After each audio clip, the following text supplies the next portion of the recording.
दुर्गा जी के समय में भारी जस गीत होता है।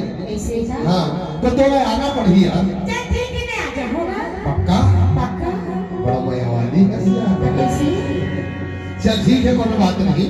हाँ एक बात का वो थोड़ा मोर एमपी के करवा सुना देखो। हाँ जी सीख ले हाँ अभी तभी गाऊंगा। ठीक है नसीब ने ठीक है हाँ ई गवैया गाती रे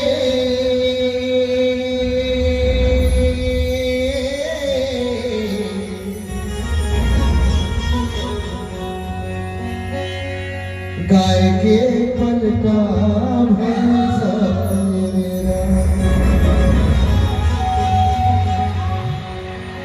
कैसे लगी से अरे हमारे एमपी करवा ना का कुछ पे जी उड़दा कसदार लचकदार रसगुल्ला सही रहा ऐसे और सुनाओ और सुनाना अरे पान खवा तो जल